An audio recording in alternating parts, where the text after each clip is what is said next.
정치인의 삶과 발자취를 책을 통해 이야기하는 시간, 오유경의 인생 책방. 오늘의 주인공은 21대 국회 최고참 의원이십니다. 근데 그 오랜 국정 기간 동안에 한 번도 화제의 중심에서 벗어난 적이 없으세요. 그리고 특별한 것은 별명 부장입니다. 홍카콜라 하면은 모르는 분 없으실 것 같아요. 홍반장, 또 레드준표. 예, 오선 의원 홍준표 의원 모셨습니다. 어서 오십시오. 네. 어서 오십시오. 그리고 네, 안녕하세요. 반갑습니다. 박수로 환영합니다.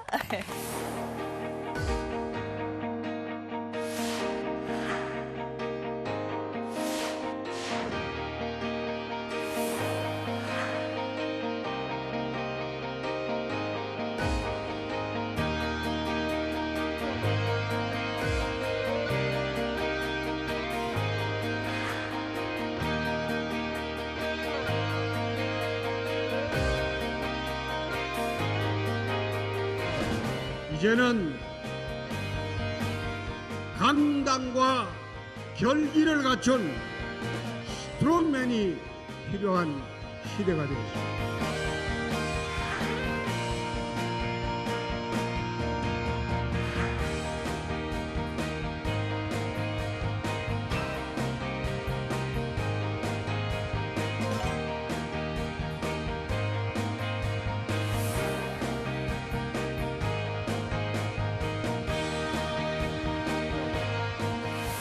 그리고 오늘 인생 책방의 새로운 가족으로 함께하실 우리 박슬기 씨 어서 오세요. 안녕하세요. 반갑습니다. 네. 반갑습니다. 사실 저는 이렇게 국회에 처음 와보는데요. 또 처음 오는 이 국회 방송 프로그램, 대표 프로그램이죠. 인생 네. 책방에 예. 저와 함께하는 첫 주인공으로 우리 홍준표 의원님과 함께하게 돼서 너무너무 영광이에요. 그런 말씀. 네. 아니 근데 오늘 그 특별히 또 레드준표와 붉은 옷장. 옷을 입으신 거예요? 그렇죠. 예, 굉장히 어울려요. 그러니까 공교롭게도 또 우리 스타일리스트 분께서 센스가 있으세요. 예, 그러니까 딱 이렇게 또 입혀주시네요. 아. 예. 어떻게 좀 괜찮나요, 저? 예, 의원님? 부끄러워하시는데요. 예, 예. 대표님께서는 사실 무소속이라는 게 잘 안 어울려갖고 원래 저희가 소개할 때 무소속 뭐 의원이십니다, 무슨 당 의원이십니다 이런데 그렇죠? 무소속 뺐어요. 음. 좀 어색하지 잘했어요. 않으세요? 25년 동안 네. 한 당에서만 있었는데 예. 요즘 별로 나쁘지 않다는 생각이 드는데 네. 제가 뭐 한마디를 하면 옛날에는 민주당에서 벌떼같이 덤볐는데 네. 지금은 전혀 덤비질 않아요. 그 무소속이라서 이제 그러겠죠. 예. 본회의장에 들어가면 무소속은 제일 왼쪽에 네. 자리가 돼 있는데 그게 민주당 옆자리예요. 아. 그러니까 그 앉아 있으면 인상 오는 사람들은 전부 민주당 국회의원들. 예.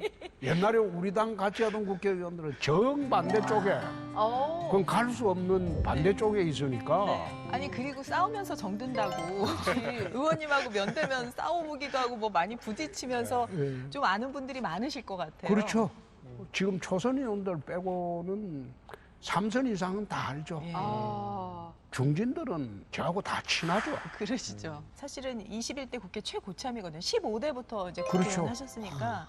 지금 국회의장님이 16대부터 그러니까요. 활동했으니까 제일 어른이시죠. 국회의장보다는 고참이죠. 그렇죠. 우와. 근데 그렇게 안 보이시죠. 네. 그리고 그냥 약간 그냥 오빠 느낌. 아니, 준표 오빠. 왜 준표하면 오빠가 붙어야 돼? 아, 구준표. 구준표. 예. 그런데 예. 41살에 들어왔으니까 24년을 했으니까 제가 이제 젊다는 의미는 사실 소통이 중요하잖아요. 네. 국회의원은. 근데 지금도 SNS 소통을 그 누구보다도 정말 참 활발하시죠. 잘하는 국회의원이세요. 그거는 이제 이 기회에 내가 좀 말씀을 드려야 되는데 예. 대학 시절부터 일기를 썼어요. 검사 시절에도 검사 일기를 쓰고. 그런데 정치판에 들어와서 이제 일기를 좀 쓰다가 이제는 SNS 시대가 됐으니까 사안별로 입장 정리를 하는 겁니다. 네. 정치 일기를 쓰는 겁니다. 예. 정치 일기를 쓰는 거지 하다 보니까 이제 소통한다는 말씀들이 나오는데 네. 저는 소통의 목적보다도 대한민국에서 벌어지는 사안, 네. 정치, 경제, 사회, 문화, 심지어 연예계까지. 연예계까지? 그때 연예계까지도 입장 정리를 할 게 있으면 해놔야죠. 어. 그걸 다 해놔면 나중에 제가 무슨 질문을 받고 어느 좌석에 가고 어떤 돌발 질문을 받더라도 적석에서 대답이 가능하죠. 그래서 대구에서 출마했을 때 내가 열흘간 정치 버스킹을 해봤잖아요. 네. 오늘 인생 책방에 어떤 책을 추천하셨는지 궁금하죠. 네. 많은 분들이 궁금하실 것 같은데 이병주 작가의 지리산이라는 책을 추천을 하셨는데 아마 모르실 거예요. 그 이병주 작가나 지리산 책을 본 적 없죠, 그 전에는. 네, 들어는 봤는데 네. 저는 사실 읽지는 못했네요. 한 45년 됐죠. 제가 네. 처음 읽은 게 19살 때인가 그때니까 한참 대학교 청년 시절에. 2학년 때 예. 제가 대학을 1년 일찍 들어갔으니까 네. 2, 3학년 때 아마 그게 책을 읽었던 것으로 기억을 하는데 네. 상당히 충격이었어요. 어. 유신체제 당시였어요. 72년도 네. 내 대학을 입학을 했으니까 반공주의가 절정인 그 시대였다. 이거. 아. 소위 빨갱이라 그런 거는 우리 사회에 금기였어요. 음. 그런 시대였으니까 해방 직후에 좌익 지식인들의 지리산 빨치산 활동 거기에 관한 책이 지리산이었으니까 그때는 그 책을 읽으면서 문화적 충격이 대단했죠. 정말 이게 우리가 알고 있는 좌익이라는 게 빨치산이라는 게 이런 것이었나. 저희도 어렸을 때 좀 그런 분위기가 그렇죠. 연장선상이었는데 그냥 순악당, 북한의 공산당은 순악당으로만 알고 있었는데 여기도 보면 빨치산의 고민, 고뇌 막 이렇게 나오니까 그런 모습은 지금도 제가 읽었어도 좀 새로웠는데 당시에 의원님 청년 시절에 읽었을 때는 문화적 충격 받으셨을 것 같아요. 근데 그 지금의 북한의 공산주의하고 예. 해방 직후의 공산주의는 다르죠. 예. 한국 사회가 이 봉건주의 사회에서 일제 침탈기로 들어갔다가 해방이 돼가지고 혼란할 때 민중들은 억압 속에서 살았거든. 예. 국가가 틀을 제대로 잡지 못하고 있을 때니까 공산주의라는 사상이 얼마나 그게 매력적인 매력적인. 사상입니까? 그 당시 지식인들은 그렇죠. 많이 그 당시에 해방 직후에 지식인들은 거의 좌익 사상을 다 가지고 예, 있었다고 해도 예. 과언이 아니에요. 그렇죠. 그 니끼 내끼 없다. 어. 평등하게 산다. 모든 사람이 공평하게 산다. 이렇게 선전을 하니 모든 사람이 매료될 수밖에 없죠. 네. 유토피아를 만들어주겠다고 하니까 그 사상에 심취할 수밖에 없었던 게 소위 그 당시의 지식인들. 그래서 해방 직후에 좌익 사상에 물든 사람들을 나는 비난해서는 안 된다는 생각입니다. 그게 이제 지리산을 보고 느낀 거예요. 그래서 의원님도 이 책의 영향으로 좀 운동권에 들어가셨다는 얘기. 나는 운동권이라고 굳이 예. 말하지 않는 것이 예. 제가 좀 걸재주가 있다고 해서 총학생회에서 유인물을 써달라고 했어요. 아, 그러셨어요. 지금하고는 좀 다른 게 그 당시에는 그 가리방이라고 있었어요. 다리방. 네, 가리방. 끌어가지고 이래 밀어가지고 이걸 유인물을 직접 이렇게 밀어가지고 인쇄 이렇게 미는 만드는데 거요? 그걸 수천 장을 만들어가지고 교정에 뿌려져야지 애들이 모입니다. 아, 그 유인문을 그 작성하는 사람이 유신시대 그때는 최고 중재인이에요. 그렇죠. 중앙정보부나 이런 데서는 유인물 작성자 체포하려고 혈안이 되려는 그 시절이었어요. 몇 분을 써준 일이 있는데 같은 글씨체로 계속 나오니까 아, 가리방 쓰면 그 글씨체가 똑같아요. 그 추적하다가 누구지? 이제 딱 접힌 거지. 아. 그 중앙정보부에 끌려가신 거예요? 그렇죠. 그 당시에 중앙정보부 6국이죠. 학원 종교국이 6국이었는데 지금 교통방송 자리일 겁니다. 아. 그 끌려가셔서 어떻게 하셨어요? 그때는 끌려가면 맞았죠. 맞으셨어요? 아, 그렇죠. 근데 저희 아버님이 돌아가셨어요. 그 안에 끌려가셨을 때? 예, 갔다 나와서 어. 돌아가시면서 그런 서클 활동을 하지 마라. 하지 말고 가족들 생각해서 공부나 해라. 아. 그래서 이제 그만뒀죠. 사실 아버지 때문에 검사가 되셨다는 얘기도 사실 언론에서 많이 봤거든요. 그 사람 팔자라는 게 참 순간에 바뀔 수 있다는 생각이 드는 게 네. 저는 문과 출신이 아니고 이과 출신입니다. 그래서 저는 경북대학교 의과대학을 가려고 이과로 갔어요. 원래 의대 가고 싶으세요? 의사 선생님 의과대학 되고 싶으셨어요? 가려고 했죠. 왜 그런가 하면 워낙 힘들게 살았으니까 돈도 많이 벌고 존경받는 사람이 의사더라고. 3학년 여름방학 때 저희 아버님이 불러가지고 시골에 내려가니까 의과대학 가면 학비가 너무 많이 드니 학비도 안 들고 학사 자격증은 육사를 가라고 하더라고요. 그해 10월 달에 이제 이과 육사를 시험을 봤죠. 육사 합격을 하고 난 뒤에 저희 아버님이 이제 그해 12월 23일인가 파출소 시골에서 비료를 작물 취득했다는 혐의를 뒤집어 쓰고 파출소에 가서 이제 고통을 당하는 거 보고 그때는 시골 순사들 그건 무서웠습니다. 누명 쓰신 거네요? 그건 나중에 한 2년 뒤에 누명이라는 게 밝혀지는데 시골 파출소 가서 아무리 사정을 하고 이거 누명이라고 이야기해도 말을 안 들어주더라고. 그래서 이틀간 고초를 겪다가 이제 각서 쓰고 풀리 나오고 난 뒤에 12월 말에 대구로 다시 올라와가지고 야 이거 경찰 잡으려면 뭐 하면 되노? 이래 물어보니까 검사하면 된다고 그러더라고. 오, 그래서 이렇게 그래서 바뀌었구나. 이제 시험을 그때 25일 앞뒀죠. 이과에서 문과로 가려면 고문 시험을 봐야 되는데 예. 국어가 100점이라면 현대문이 60점이고 고문이 40점이에요. 그걸 그걸 아직까지 빵점을 기억하고 계시고. 빵점을 모여야 돼. 예. 고려대학교 법과대학에 이제 응시를 했는데 나는 그 될 줄은 꿈에도 몰랐어요. 고문은 빵점 웃으니까. 나는 엄청 잘하셨네요. 아니 나는 시험을 보고도 된다고 생각을 안 했어요. 마음을 비우셨네. 아니 마음을 비운 게 아니고 분한 김에 시험을 한번 봤지. 홧김에. 고려대학교 법과대학 시험에 합격하는 바람에 내 인생이 바뀌게 됐지. 그때 떨어졌으면 아마 시골에서 면석이 하다가 끝났을 거예요. 그래서 엄청 머리가 좋으셨구나 저도 생각을 했어요. 막판에 이렇게 바꾸셔가지고 고대 그거는 법학과를. 머리의 문제가 아니고 예. 내 팔자의 문제다. 뭐 운명이겠지. 아, 이거 팔자의 문제는 왜 검사 사법고신 5번이나 떨어지셨대요? 빨리 그렇게 고치셔야죠. 했잖아요. 근데 윤석열 총장은 10번 떨어졌어. 맞아. 예. 아니 근데 시험에 하도 떨어져가지고 예.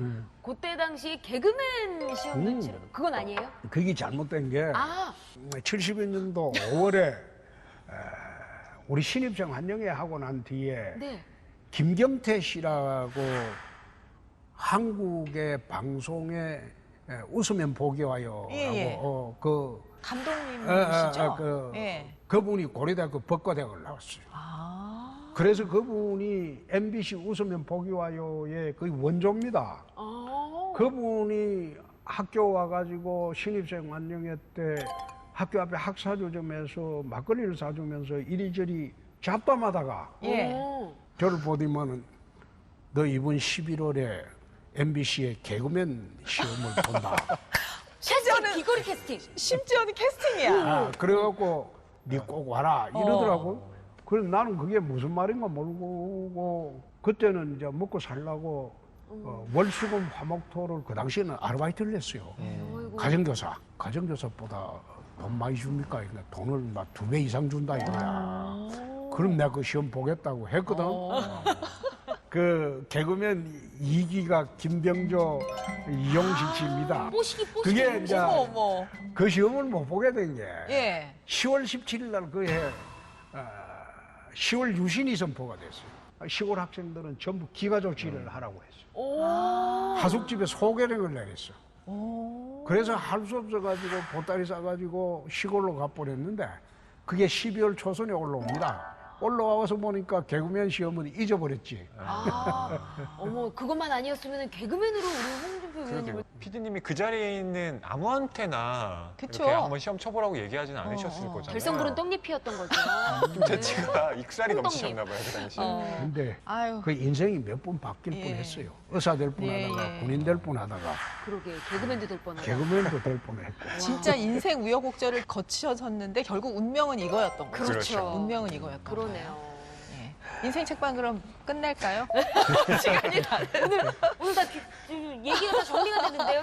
지리산도 좋지만 예. 자, 그럼 지리산 책을 이제 인생 책으로 지금 네. 한 것부터 시작하고 얘기가 이렇게 왔는데 네. 저는 의원님 얘기 들으면서 인생 책방 지금 꼽으신 지리산의 주인공 한 명이 또 왔다 갔다 하면서 아, 떠오르더라고요. 오늘 지리산 줄거리를 좀 간단하게 좀 소개를 해주세요. 네. 의원님의 예. 인생사도 상당히 파란만장하고 네. 또 정말 장구하잖아요. 정말 예, 들어보니 재밌네요. 네, 지리산도 그렇습니다. 음. 1972년부터 네. 연재가 되기 시작했는데 완성까지는 거의 10년이 걸렸던 작품이에요. 네. 총 7권으로 완간이 됐는데 일제 말기부터 6.25 전쟁까지의 시기를 다룹니다. 그러니까 한국의 격동기가 이 그렇죠. 안에 고스란히 담겨 있는데요. 네. 이병주 작가가 1921년생입니다. 음. 그러니까 작가의 자전적인 그 삶의 요소도 여기에 녹아있다라고 볼 수가 있는데요. 네. 그 이병주 작가에 대해서 좀 말씀을 드리면 네. 원래는 교육계와 언론계에서 활동을 했습니다. 그러다 늦깎이로 작가가 돼요. 하지만 왕성한 필력으로 나중에는 거의 60권에 이르는 네, 작품을 펴냅니다. 그래서 그걸 다 읽는 것도 일이에요. 와. 네, 아까 이야기를 들어보니까 의원님이 이병주 작가의 책을 굉장히 많이 읽으셨다고 하더라고요. 당시에. 그 이병주 작가의 특징이 그 언론인 출신이잖아요. 그렇기 네. 때문에 역사적 사료와 그리고 허구적 캐릭터를 절묘하게 결합시켜서 이른바 중간자적인 입장에서 그 당시를 서술하는 네. 작가로 유명합니다. 그 지리산 자체가 또 방대한 분량의 소설이다 보니까 뭐 줄거리를 한마디로 요약하기는 어려운데 전만부 같은 경우는 그 일제의 억압 속에서 민족의식을 키워나가는 청년들의 이야기가 담겨 있고요. 그리고 후반부에는 해방 즈음 그리고 6.25 전쟁 때 빨치산으로 활동했던 박태영이라는 인물을 중심으로 네. 또 이야기가 서술이 됩니다. 네. 저는 지리산 책을 딱 폈을 때 이 작가가 쓴 말이 너무 와닿았어요. 역사는 산맥을 기록하고 나의 문학은 계곡을 기록한다. 네. 이 얘기 한마디로 이 민초들의 삶을 이렇게 자세히 들여다보면서 그런 삶의 질곡을 만날 수 있겠구나 생각을 했는데 특히 그 한국의 격동기잖아요. 그 격동기에 한 명 한 명이 어떤 선택을 하느냐에 따라서 운명이 너무너무 갈리고 그리고 많은 고뇌를 할 수밖에 없었던 그 시대를 보면서 굉장히 마음이 또 아프기도 했습니다. 그래서 자, 오늘 인생 책방의 지리산 격동의 시대를 살았던 젊은이들이 어떤 선택을 했고 그 선택의 기로에 선 사람들에 대한 이야기로 저희가 이제 준비를 했어요. 첫 번째, 이규라는 주인공이 제일 먼저 등장하죠. 현실과 타협한 지식인 이규. 한 학자는 이규를 제도적 보편성에 속한 인물이다라고 음. 이야기를 해요. 원래 집안이 천석군 집안입니다. 그러니까 아. 상당히 잘 살았는데 네. 집안이 좀 몰락하게 되면서 나중에는 정미소 경영으로 뭐 근근은 아니지만 그래도 예전에 비해서는 좀 세력이 약화된 몰락한 형태의 부자. 예. 그런 집안 출신의 남자인데요. 네.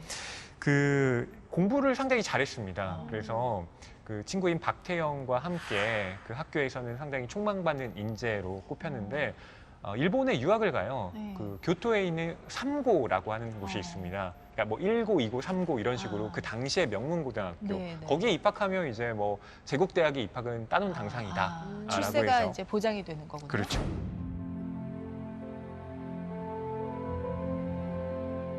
방학에 들어간 교정은 한 곳에 한여름의 태양을 집중시켜 놓고 짙은 숲 그늘에서 위험 있는 정적을 안고 있었다. 규는 눈앞에 나타난 대로 건물을 설명했다. 누구 교실로 가보자. 규는 문과 1년 병류만 쓰는 교실로 태영을 안내했다. 너 앉는 책상이 어디고? 정해놓은 책상은 없지만 대개 여기에 앉는다고 규가 말했더니 태영은 뚜벅뚜벅 그곳으로 가서 그 자리에 앉았다. 이게 자네 책상이라면 내 책상은 바로 저기쯤 있어야 하는 긴데. 인생은 그렇지가 못하니 거북하지. 3고 교문을 나서더니 태영이 이번엔 경도제대에 가보잔다. 말을 내놓으면 하고야마는 태영의 성미를 잘 아는 규는 순순히 안내할 수밖에 없었다. 앞으로 일본의 이론 물리학은 이 대학 출신이 선구적 역할을 할 기라는 말이 있던데. 경도제대까지 돌고 나니 시간이 벌써 6시가 넘어 있었다. 그러나 태영은 조금도 지친 빛이 없었다. 규야, 오늘 나는 3고를 졸업하고 경도제대를 졸업했다. 졸업장을 주고 안 주고는 지구 사정이고 내 사정으로 졸업했단 말이다. 이미 나는 내 일생의 경륜에 일본 교육제도에 의한 학력을 관계시키지 않기로 작정했다. 균은 태영의 그 말을 이해할 수 있을 것 같았다. 해방 즈음에는 선생님의 조언을 따라서 프랑스로 유학을 가는 선택을 하게 됩니다. 원래 뭐 프랑스 전공이기도 했고 지금의 그 한국의 현실을 벗어난 선택을 하게 되죠. 그래서 거기에 보면 현실과 타협한 지식인이라고 나오는데 나는 그, 이규라는 예. 인물을 결단력 없는 소심한 지식인으로 봤습니다. 예전에 그런데 읽으실 때. 이 사람은 이병주 선생 내 자신으로 나는 기억합니다. 아, 당시에 이병주 선생이 이제 진주 사범학교를 나왔어요. 네. 하여튼 선생도 네. 선생님도 하기도 했고 그 당시에 진주라는 도시는 한국의 모스크바라고 했습니다. 좌익이 그렇게 판치던 도시. 그랬었군요. 그리고 박헌영이 남노당의 박헌영이가 진주 근처 벽돌 공장에서 암약을 하던 시절. 내가 만약에 이규였으면 어떤 선택을 했을까 그런 고민 혹시는 안 해보셨어요? 궁금하다. 나는 이런 식으로는 살지 않는다. 그 생각을 그러니까. 했죠. 그러셨어요. 근데 당시에 우리나라의 운명이 워낙에 격동기였고 너무 비극적인 상황이었죠. 그렇죠. 해방 직후에 아까 내 서두에 좀 말씀드렸듯이 해방 직후에 자익사상을 가진 사람은 지금 비난해서는 안 돼요. 그 당시에는 좌익사상이 유토피아였는데 예. 그런데 지금의 공산주의를 70년 경험하고도 친북 좌파 사상을 갖고 있는 거 그거는 잘못된 거지. 그러면은 프랑스로 안 가셨다라는 말씀이시죠? 만약에 내가 이규였다면. 근데 이유가 박슬기 씨는 어땠을 것 같아요? 저는 갔죠. 저는 솔직히 갔을 것 같아요. 예, 뭐, 그때 시대 상황도 그렇고 무섭잖아. 아니 무서운 것도 있지만 또 남아서 독립운동하는 사람도 있고 또 뭔가 그렇죠. 배워와서 힘을 구국강병 하는 사람도 또 있어야 아. 되는 거 아닌가라는 핑계를 대면서 나도 아니 갔을 수 이규라는 있겠다는 생각. 사람은 생각은 있으나 행동은 안 하는 사람이에요. 그래서 소시민이라고. 그러니까 결단력 없고 항상 그 상황이 바뀌면 그 상황에 이끌려가는 사람. 그렇게 봐야 되는 예. 거니까. 그러니까 이규가 좀 그런 선택을 자주 하긴 합니다. 예컨대 그 일본에 유학을 갈 때도 원래 창씨 개명을 해야 되거든요. 예. 근데 자기가 이 이름을 이규라는 이름을 써서는 도저히 뭐 시험도 안 될 것 같고 어떡하지 했는데 그 집안 자체에서 그 종손 뭐 회의를 거쳐서 아예 창씨 개명을 해버립니다. 그랬더니 이규가 그냥 이렇게 돼버렸구나 라고 그냥 암묵적 동의를 하고 그 대세에 따르거든요. 그러니까 그런 점에서 보면 의원님이 말씀하신 그러니까 그 상황에 따라서 자기의 선택을 조금씩 바꿔가는 인물이다. 조금 네. 비겁해서 네. 조금 잘 살았군요. 그러니까 비겁함이 저하고 닮은 것 같아요. 아니 비겁함을 또 비난할 수도 없어요. 그럼. 예.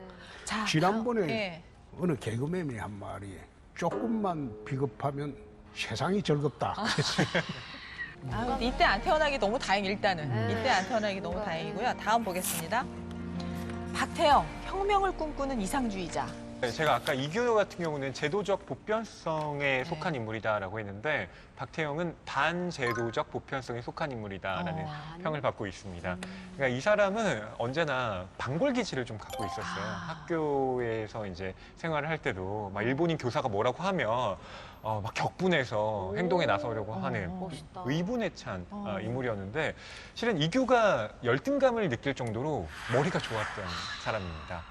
그래서 박태영을 이제 당시에 교사가 평가하기를 다이너마이트형 천재다라고 얘기해요. 좀 감이 오시죠? 약간 의원님이랑 좀 비슷한. 아 그래요? 그러니까 뭔가 그 가슴 속에 계속 끌어넘치는 게 있어서 이걸 잘 제어해야 한다. 지금 당장 터트려버리면 아무것도 되지 않기 때문에 이 잠재력을 잘 보존하다가 나중에 그 능력을 써야 한다라고 이렇게 좀 얘기를 하기도 하지만 어떤 삶을 살게 돼요? 결국 박태영은 대학에 진학하지 못합니다. 물론 나중에는 그 서울대학에 입학을 하긴 하지만 결국 빨치산에 길을 걷게 되죠. 네. 물론 공산당에 입당도 하지만 이 사람 같은 경우는 완전히 그 공산주의, 그러니까 공산당론에 따랐던 인물은 아닙니다. 그 당에 대해서 비판도 해요. 그러면서 박태영이 막 그 당으로부터 굉장히 핍박받는 얘기도 나오거든요. 그러니까 박태영 같은 경우는 그럼에도 불구하고 공산당을 떠나지 않고 어쨌든 그 이념의 순수성을 간직하고 네. 행동으로 나섰던. 12월 5일 학동골에선 악양으로 출격할 남북은 직속 유격대가 전투 채비를 하고 사령관 이현상의 사열을 받았다. 이제야말로 조국과 인민에게 최후의 피 한 방울까지 바칠 때가 온 것이오!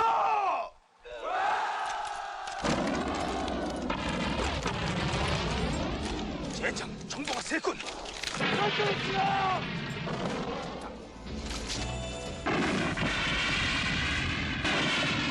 국군 부대는 곧 학동골을 점령하고 북쪽 능선으로 추격해 올라갔다.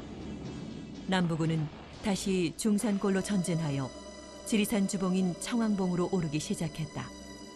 눈만 씹으며 밤낮 없는 전투와 강행군으로 지낸 지가 며칠째인가.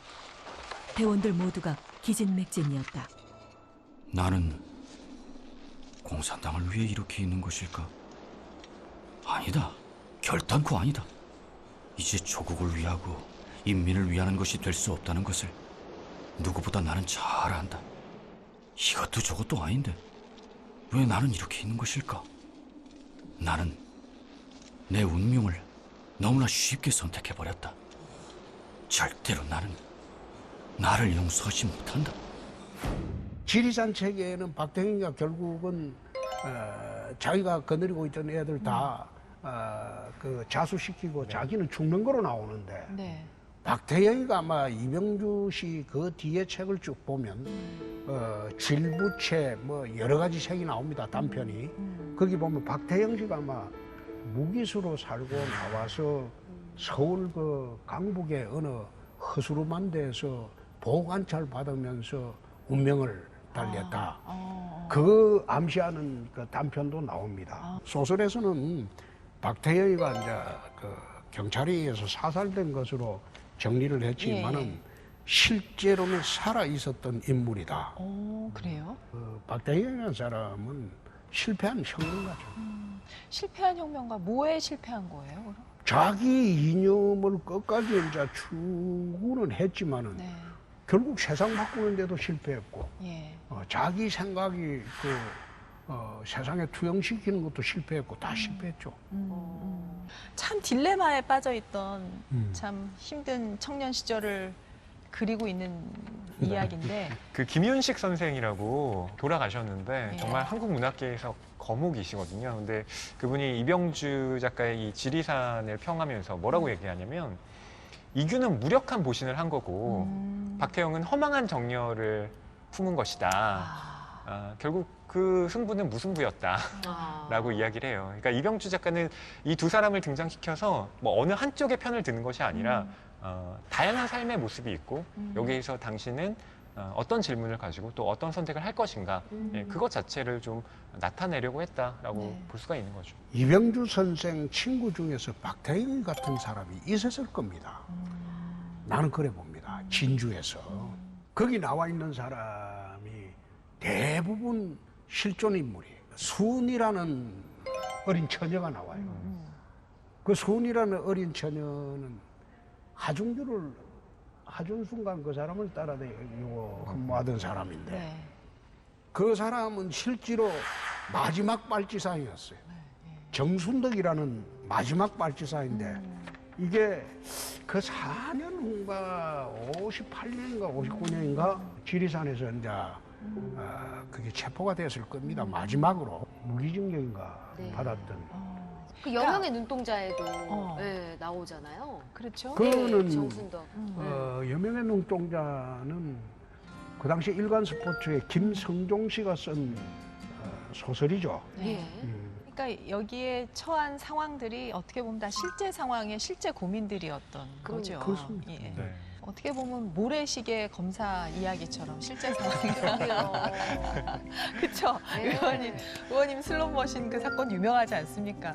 그 당시에 우리가 수사를 할 때 검찰총장의 직무명령이 내려온 적이 있어요.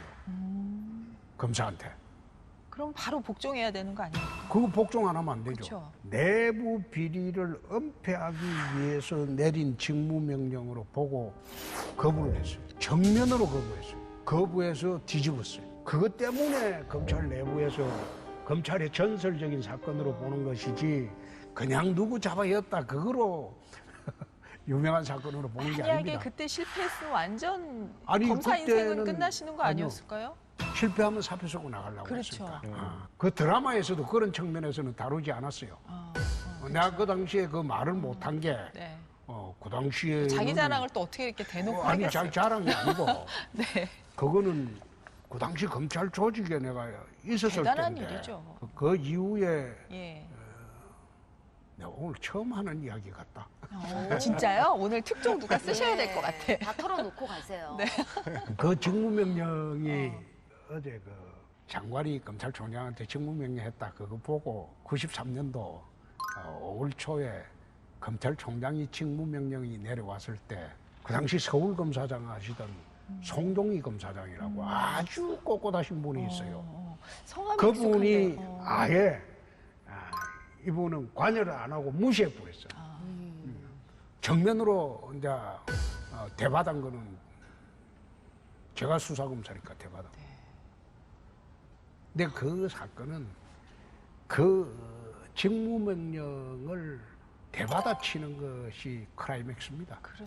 예, 맞아요. 그것은 네. 뭐 박철원 선배를 맞아, 구속했다 맞아. 뭐 그런 사건은 아. 어떻게 보면 반론에 불과하고 근데 그게 전혀 언론에 공개도 안 되고 우리가 자랑을 할 수도 없었어요. 그렇죠. 그때는 예, 그렇죠. 왜 그런가 하면 그거- 내가 검찰 조직에 있었고 예. 검사를 하고 있었고 예. 또 드라마를 만들 당시에는 제가 검사였으니까 그러면 뭐라 그런가 하면 그래 네 혼자 잘났다 우리 조직 전체는 그렇죠. 그렇죠. 문제가 있고 어, 그런 식으로 뒤집어 쓰니까 그때 말을 일체 못하고 그러셨겠네요. 있었죠. 예, 그러셨겠네요. 하지만 이제 그 사건이 결국은 어떻게 보면은 의원님을 정치 인생을 시작하게 하는 그 시발로 봐야 되지 않을까요? 이제 변호사 생활 하시다가 YS DJ의 저기 그 스카우트 제의를 받으셨다는. 나는 그 사건을 연유로 정치 인생을 한다는 생각이 아니고 예. 검사는 그래 해야 되는 것으로 믿고 있었는데 이제 그래 하고 난 뒤에 조직의 명을 거역하고 조직 내부의 비리를 파헤치면서 검찰 조직에 큰 상처를 주었다. 나가달라는 요구를 계속 받죠. 한 몇 달간 사퇴를 해라, 사표를 내라. 정치하고는 맞는다는 생각을 꿈에도 해본 일 없고 그냥 검사하다가 나 시골에 지청장을 꼭 한번 하고 싶었어요. 시골 지청장 하면 그게 제일 대장이거든. 시골 가면. 꿈이 그렇게 크지는 않으셨네요. 예. 나는 검사장 승진한다는 생각을 꿈에도 안 했어요.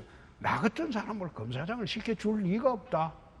그때 풍토상으로 결국 지청장도 못 가보고 이제 사표를 내야 되죠.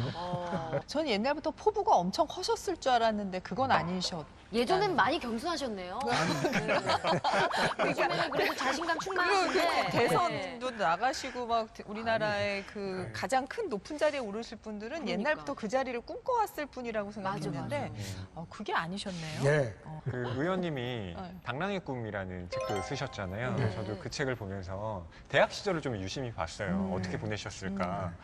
이건 뭐 길고 긴 고난의 연속이라는 제목이 붙어 있는데 정말 그렇더라고요. 아니 당장 내가 뭘 해서 먹고 살아야 되지라는 맞아. 고민이 가득하고 아이고. 5월에 막 캠퍼스가 활기차 있는데 나는 왜 이렇게 혼자 흑백이지? 뭐 이런 생각. 그리고 미팅 나가는데 같은 이제 동양의 그 여학생과 만났는데 고등학교가 그 당시에 이른바 삼류라고 네. 만난 지 30초 만에 막 차이셨다고. 30초.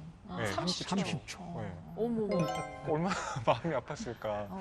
그러니까 아마 진짜 가난하셨나 봐요. 그러니까요. 의원님 진짜 가난하셨었나 봐요. 아니, 그 시절에 뭐 어렵지 않은 인생이 어디 있었겠습니까? 다 어려웠죠. 지리산 이야기 또 인물이 남았습니다. 우리가 네. 어떤 선택에 놓인 인물이 있었는지. 근데 행동하는 전사 하준규라고 나왔어요. 어떤 인물인가요? 하준수라는 그 실존 인물을 바탕으로 한 캐릭터입니다. 네. 함양 출신인데요. 당시에 이제 손꼽히는 천석군 부잣집에서 태어났습니다. 네. 뭐 일본에 유학도 다녀오고요. 예, 지식인으로 성장을 하는데 그 1943년에 일본의 그 학도병 제도라는 게 예, 있잖아요. 그래서 그 당시 식민지 조선의 젊은이들이 이제 전쟁터로 끌려가는 일이 네. 있었는데 학도병으로 징집이 이제 됐을 때 실은 그 하중수가 선택했던 것이 뭐냐면 산에 숨습니다. 그래가지고 보광당이라는 단체를 만들어요. 그러니까. 우리가 제일 대담하더라고, 예, 캐릭터 중에. 세상에 빛이 되자, 어. 예, 널리 아. 예, 빛이 되자 이래가지고 청년들을 규합해서 예. 어떤 큰 조직을 만들어요. 괴관산 동력기슭 움푹 팬 곳에 조그만 개울을 앞으로 하고 5개의 산막이 벌써 완성되어 있었다. 반달 동안의 작업으로는 엄청난 성과라고 아니할 수 없었다. 밤엔 성대한 축하연이 열렸다. 보광당은 민족의 양심입니다.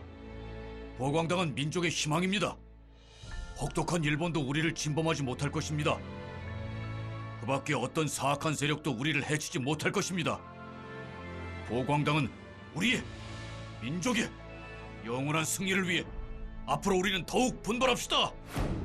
이후에 그 해방 후에는 나중에 건준이라는 곳에 들어가게 됩니다. 그러니까 여운형 선생이 이끌던 그 건준에 들어가서 활동을 하지만 아시다시피 미군 정하에서 건준이 탄압당하잖아요.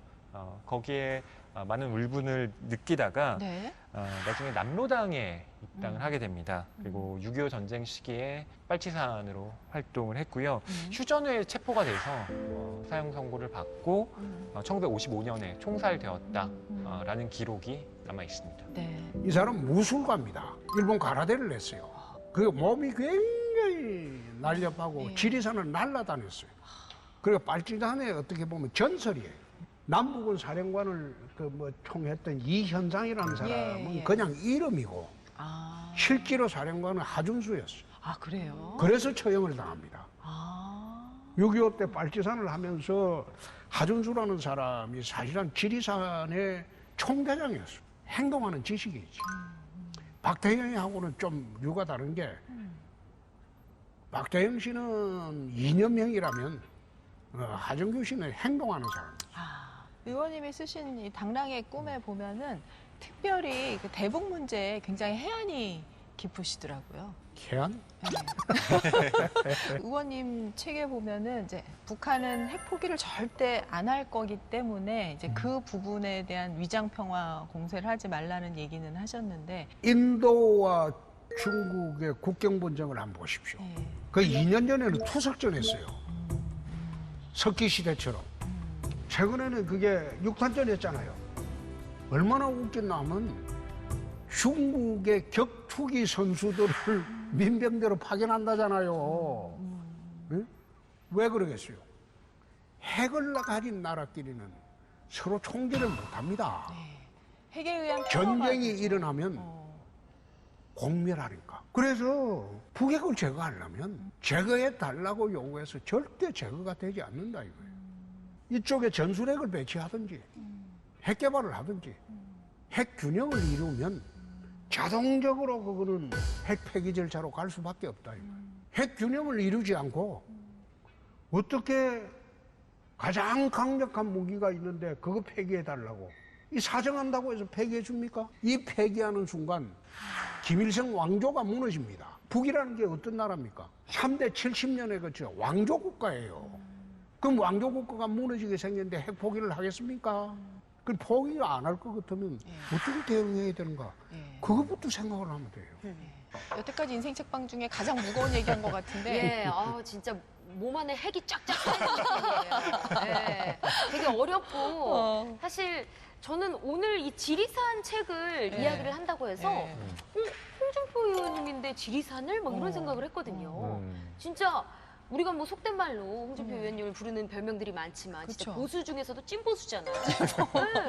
네. 그렇기 때문에 이 지리산을 인생책으로? 라는 의견이 있었는데 예. 오늘 아마 보시면은 진짜 새롭게 예. 우리 홍준표 의원님을 보시는 분들이 많이 계실 것 같아요. 그래요. 네. 맞아요. 흡족한 미소. 본인도 지금 예상을 하셨나 봐요. 예. 홍 의원님의 별명이 네. 굉장히 많다고 제가 말씀드렸는데 맞아요. 그중에서 우리 젊은 문학평론가 입장에서는 어떤 별명이 제일 마음에 듭니까? 홍카콜라. 홍카콜라. 홍카콜라가 마시면 예. 시원하잖아요. 예. 사이다보다 콜라가 더 톡 쏘든가요? 그렇죠. 네. 그래서 그럼요. 지지자들에게 정말 이 예. 홍카콜라라는 별명만큼 딱 와닿는 게 있을까? 어. 예, 그리고 의원님을 뭐 지지하지 않는 예. 뭐 유권자라 할지라도 그 별명 자체를 뭐 워낙 좀 재치 있게 만들었다라고 생각하시는 예. 것 같아요. 예. 근데 나는 솔직히 예. 우리 의원님 만나면 진짜 외람될 수 있지만 여쭙고 싶었던 게요. 네. 나 정말 박서준 씨는 건드리지 않았으면 누구? 박세로이라고 그 이태원 클라스로 사랑받았던 근데 홍세로이로 이렇게 나왔잖아요. 의원님이. 그거는 내가 한 게 아니고. 그쵸? 지금 내가 박서준이 한 게 누군지도 아니고. 모르세요. 아유. 난 그 사람 누군지도 몰라요. 그러니까. 그거는 우리 그 참모들이 예. 그 하는 거고. 우리 참모 선거 오빠들 때 참모들이 좀 하는 거. 나는 뭐 누가 누군지 그거 몰라요. 그 사람 볼 시간이 없어요. 그렇죠. 아. 아니, 국회 클래스 우리 홍준표 의원님 뭐 네, 왜 네. 대단하신 건 알지만 네. 우리 박세로이, 홍세로이 해가지고 아. 많은 분들이 여론이 대단했습니다, 사실. 그러니까 나는 예. 웹툰이죠. 맞습니다. 내가 본 일이 없어요. 아유, 웹툰 원작인데 보시기 어렵죠. 그 홍세로이가 조금 걸리셨군요. 어, 근데 의원님한테 하나 여쭤보고 싶은 거는 진짜 그 오랜 정치 생활을 하시면서 계파 없이 정치하셨거든요. 헌법을 보면 국회의원은 국익을 위해서 활동을 하라고 되어 있습니다. 네. 장파나 개파에 휩쓸리지 말고 금년이 25년째죠. 나는 어느 개파에 들어가 본 일도 없고 그리고 개파로 인해서 내가 이득을 본 일도 없고 다 인정하죠, 그 부분. 그걸 사람들은 돕고 다니라고 그래요. 네, 맞아요. 나쁘게. 불장. 그런데 나는 그 사람들이 왜 그런 이야기를 하는지 나는 헌법 정신에 충실한 겁니다. 그걸 갖다가 독고다이로 이야기하는데 그럼 독고다이 하지 말고 패거리로 어울려가지고 단일하는 그런 말인가요? 네, 그래서 나는 개파를 만들지도 않고 개파에 속하지도 않고 개파에 뭉쳐서 그래 휩쓸리지도 않습니다. 네. 그래도 대선 후보도 하시고 당대표도 하시고 다 하셨는데 개파 없이도. 근데 이제 이거죠. 이거 얘기하면 혼날까? 의원님께서 어느 개파에 들어가서 정치적 이익을 안 봤다는 건 다 인정을 하는데 이제 이 정도의 경력이 되시면 또 아래 따르는 의원들은 있을 수 있잖아요. 그건 달라요. 그거는 개파 개념하고 다른 예, 게 예. 뜻을 같이 하는 사람들은 그쵸, 그쵸. 나는 그 사람들을 하면서 당신이 내가 이리 가니까 따라오라고 한 번도 해본 일 없어요. 근데 국회의원은 국회의원답게 나는 대접을 해주고 있어요. 여야 의원 할 것 없이. 국회의원이라는 게 300명이 있으면 대한민국 국회가 300개가 있는 겁니다. 그런데 어떻게 국회의원을 개파의 쫄개처럼 이리저리 왔다 갔다 하라? 그거는 아니죠. 나 혹시 또 의원님이 가끔 이렇게 톡 쏘는 얘기를 잘 하시잖아요. 면박을 청취자들이. 하도 줘갖고 밑에 나만 아는 사람이 없어서 그래.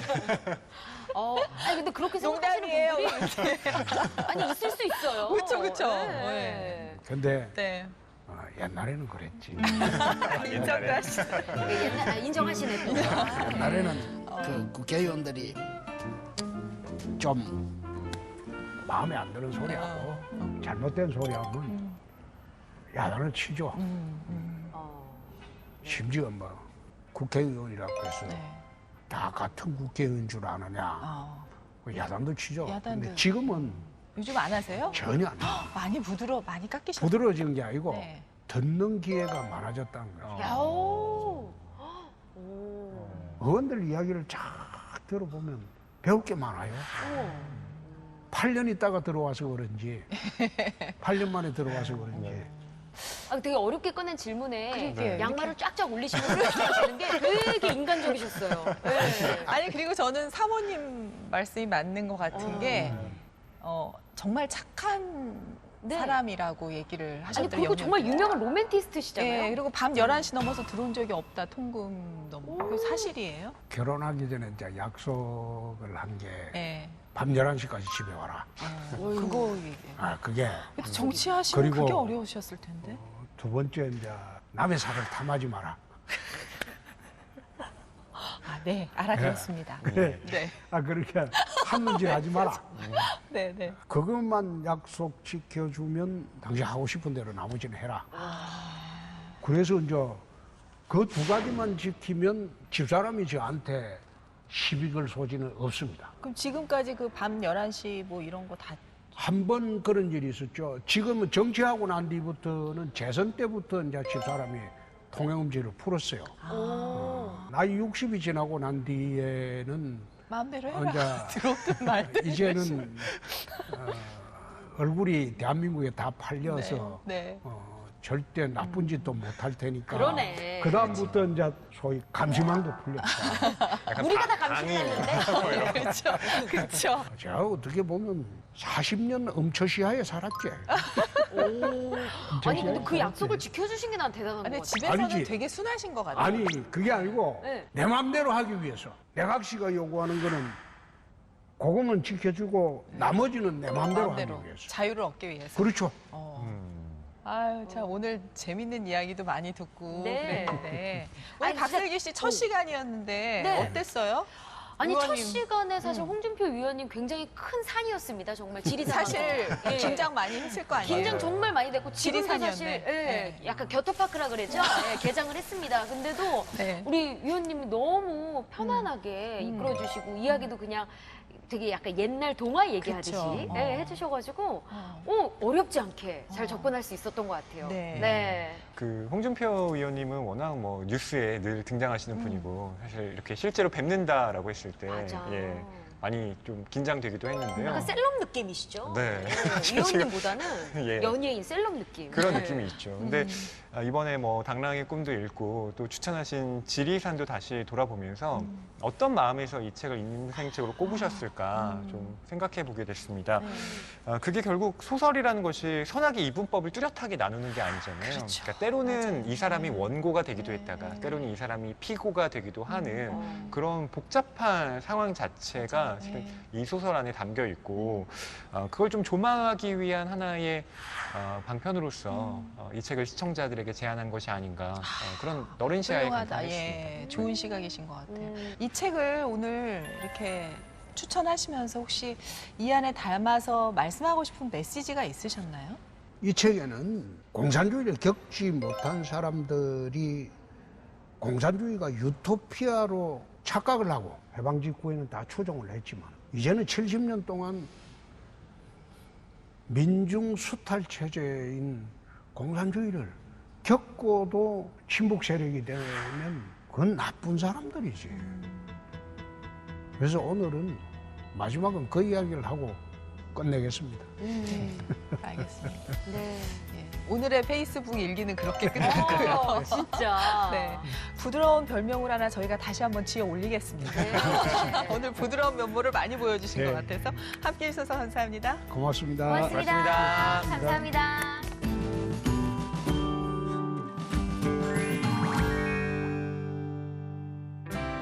안녕하세요. 맹수지입니다. 국회 도서관이 추천하는 새로 나온 책과 다양한 추천 테마 도서를 소개하는 오늘 뭐 읽지? 오늘은 대한민국의 관심사를 알아보는 시간 현안과 책을 준비했습니다. 그럼 먼저 국회 도서관이 추천하는 새로 나온 책부터 함께 보시죠.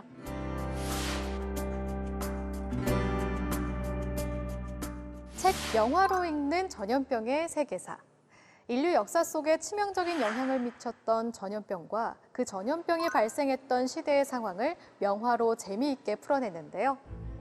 흑사병, 매독, 장티푸스, 천연두, 콜레라 같이 그동안 인류가 겪어왔던 유행성 전염병에 대해 알아보고 분석한 책입니다. 지피지기면 백전백승이라는 말처럼 코로나19가 기승을 부리는 현재 상황에서 전염병들을 이겨내온 역사를 살펴보며 중요한 데이터이자 교훈으로 삼아보면 좋을 것 같습니다. 여러분은 어떤 노년을 꿈꾸시나요? 책 나이 들매 이로움에서는 고령의 긍정적인 태도를 가진 사람들의 인터뷰를 통해 그들의 노년기에 대한 실제적인 증언과 지혜를 공유해 주는데요.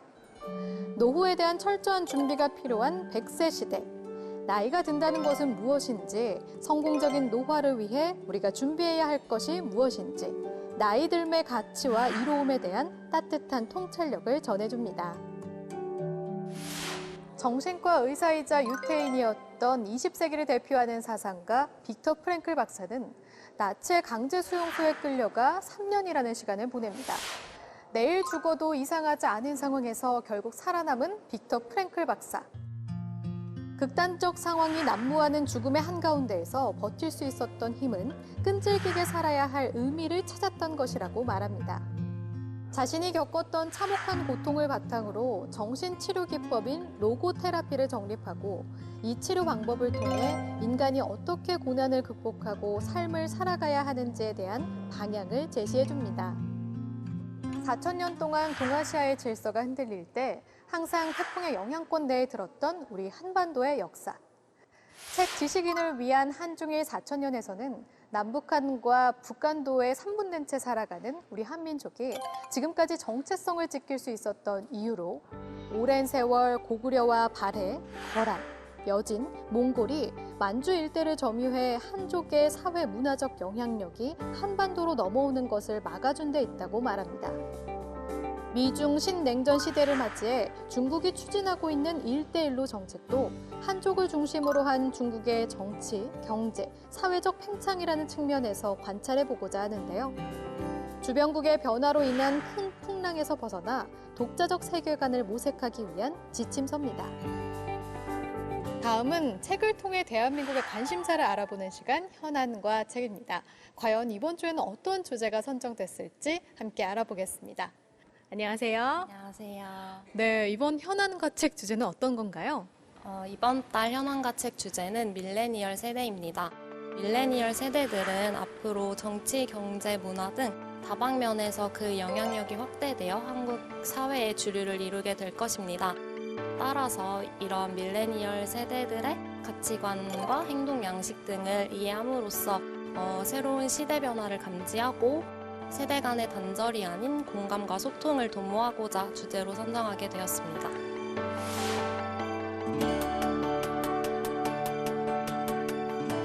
대한민국의 밀레니얼은 1985년에서 1999년 사이에 태어난 만 21세에서 만 35세 사이의 청년 세대 집단을 말하는데요. 이들은 취업, 결혼, 출산, 내 집 마련 등 기성세대가 중요하게 생각해왔던 것들을 포기했다고 해서 N포 세대라고 불리기도 합니다. 요즘 신입사원들은 왜 입사 1년 만에 사표를 쓰는 걸까? 남자 아이돌이 왜 여성용 블라우스를 입는 걸까 등 기성세대는 이해하지 못하는 밀레니얼 세대의 행동들을 분석합니다. 또한 저자는 지금의 밀레니얼 세대가 탄생하게 된 이유로 가장 가난한 세대이기 때문이라는 견해를 통해 이들은 포기하는 것이 아니고 자신들이 처한 환경의 범위 안에서 선택하는 것이라고 말합니다. 세대 차이는 나이의 문제가 아니라 변화를 받아들이느냐 받아들이지 못하느냐의 문제가 아닐까 싶은데요. 이 책을 통해 기성세대는 밀레니얼 세대를, 또 밀레니얼 세대가 기성세대를 이해하며 서로의 간극을 조금이나마 좁혀가는 시간이 되면 좋겠습니다. 기성세대가 밀레니얼 세대를 이해하기 위해선 밀레니얼 세대의 솔직한 이야기를 듣는 것이 가장 중요하겠죠. 90년대생들의 진짜 목소리를 들을 수 있는 책, 마카롱 사 먹는데 이유 같은 게 어디 있어요? 입니다. 얼떨결에 어른이 된 90년대생들은 이렇게 말합니다. 현존하는 세대 중 가장 열심히 공부했고 가장 치열하게 경쟁했다라고. 하지만 기성세대들은 열정이 없다며 돈을 아낄 줄 모른다고, 또 자기밖에 모른다며 날카로운 말을 쏟아내는데요. 이에 대해 90년대생들이 하고 싶은 이야기를 담아 답합니다. 대학이 인생의 전부라 믿었지만 그 끝에 새롭게 펼쳐진 수많은 굴곡에서 얻는 패배감. 이전 세대들의 기대감을 짊어진 부담감 등의 이유로 점점 책임감이 없어지는 세대가 되어버리고 말았다는데요. 당장 내일도 알 수 없으니 현재를 즐겨보자는 의미로 마카롱을 먹는다는 밀레니얼 세대. 막상 귀 기울여 본 적 없는 90년대생의 진짜 목소리를 이 책을 통해 제대로 들어보면 어떨까요? 그렇다면 밀레니얼 세대, Z세대가 만들어갈 2020년의 트렌드는 무엇일까요? 20대 전문 연구기관에서 밀레니얼과 Z세대의 2020년 트렌드를 분석했습니다. 이들이 만들어갈 5가지 키워드는 다만추 세대, 프렌드, 선취력, 판플레이, 클라우드 소비라고 하는데요. 다양한 삶을 만나며 나의 가능성을 확장하는 다만추 세대부터 먼저 행동해서 선한 변화를 끌어내는 선취력, 참여할 수 있는 판을 열고 논다는 판플레이, 온라인에서 누구와도 서슴없이 친구가 되는 프렌드, 그리고 소유보다 공유로 소비의 밸런스를 맞추는 클라우드 소비까지 밀레니얼 세대의 관심사와 행동을 이해하는 노력을 통해 함께 살아가는 지혜를 배워보는 시간이 됐으면 좋겠습니다. 오늘 이렇게 새로 나온 책과 현안과 책까지 만나봤는데요. 국회방송 홈페이지에서 다시 보실 수 있습니다. 저는 다음 주에 새로운 책으로 다시 찾아뵐게요.